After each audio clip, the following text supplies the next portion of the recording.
One of the hardest questions I get, Jeff, I don't know about you, is when somebody always asks you, please compare this player to somebody else. Yeah, I just tell people no unless something jumps to mind. So you're totally out on it. Yeah, though, I just kind of say, they're all different. Everybody's different. Everybody's different. Except for the guys that it makes sense. When you see a guy and you're like, oh, okay, that kind of looks like, and that happens sometimes. Yeah. I have the one comparison I think I've told you. Maybe I was on the draft show with you. I was talking about Devonta Smith from Alabama. Yep. I think he's Marvin Harrison.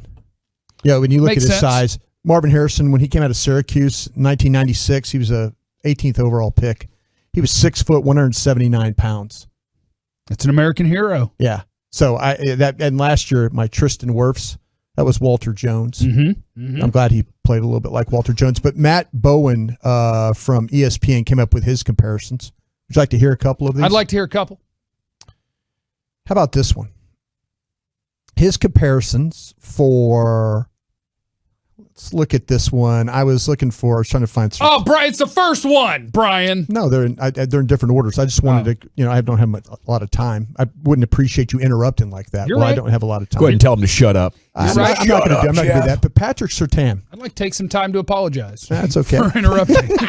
Patrick Surtain. His comparison is Marlon Humphrey from the Baltimore Ravens. Okay, I can see that. Big dude, physical. Yeah, 6'2", 208 pounds. This is what Surtain is, and he's talking about with the frame and the press man traits to challenge wide receivers both inside and outside the numbers. He's got that shorter quickness, recovery speed to finish at the ball. He's physical, competitive. He could set the edge. He was talking about, that was his comparison, Marlon Humphrey. Good player for the Ravens, right? Yeah, and he's good. Yeah, that one makes sense. How about this one? This one is Micah Parsons. Golly, I mean, who's that athletic? Who do you even use? He's Darius Leonard from the Indianapolis Colts as his comparison there. Is that no? Because Darius Leonard, I don't know. I like Darius Leonard he's a skinny guy. He's thin. He's tall. He plays at like 215 or 220. Parsons is like 245 pounds of transformer.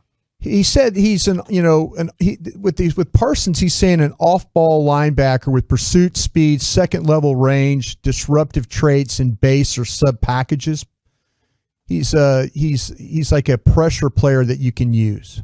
He says you use him on blitz stunts, heat up the pocket from multiple alignments. He has upper-tier traits to play a productive role in a three-down.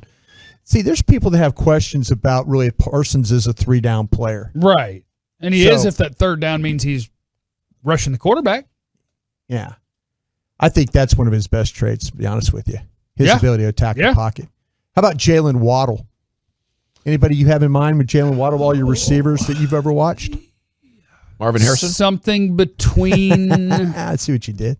Something between Tyreek Hill and Deshaun Jackson? That's exactly what he said. He said Tyreek Hill. He says Waddle has the explosive traits to... That's why Jeff's good at this receiver stuff.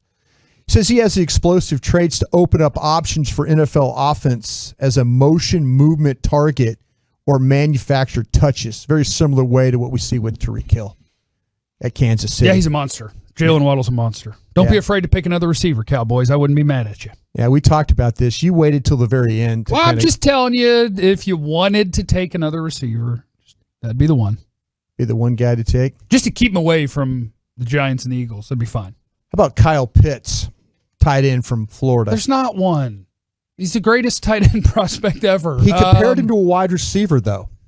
Megatron. Plaxico Burress. Okay. 6'6", 246 pounds.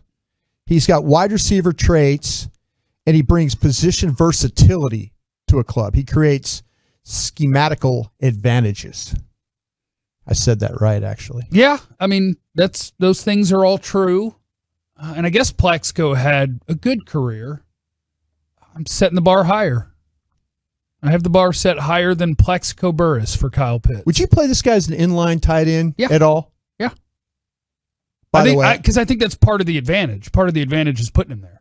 Not all the time, but you don't know. You don't know where I'm going to line him up. So if you line him up in line, that you're thinking they're going to lose track of where he is on the field, right?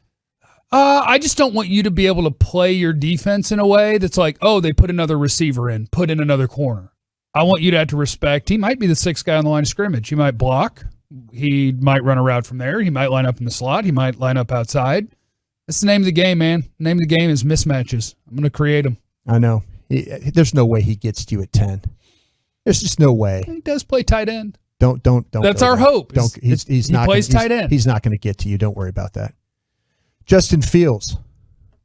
Any idea? Actually, he's compared to a rookie player. A rookie from this year? From this past season, yeah. Herbert? He's compared to Justin Herbert. He says with the high-level physical tools and arm talent to attack all levels of the field, Fields has the traits to produce in today's schemed NFL passing game. He's looking at intermediate throws off play action, scripted vertical shots, and the movement concepts that cater to his ability, Fields' ability outside the pocket. Plus, he plays with a physical element that Fields brings to the position. The former Ohio State star is a runner with some designed carries between that and processing ability on drop back concept. Fields will be a great fit in offensive schemes both in San Francisco and Atlanta. Yeah, and I don't know why Justin Fields is, well, I do know why, but there's just so much going on with Justin Fields that we hear about him that we don't hear about with certain other quarterbacks. That's all a bunch of garbage, and that's wild to me. He's an awesome. Most drafts over the last 10 years, he goes number 1 overall. He's just in Trevor Lawrence's draft.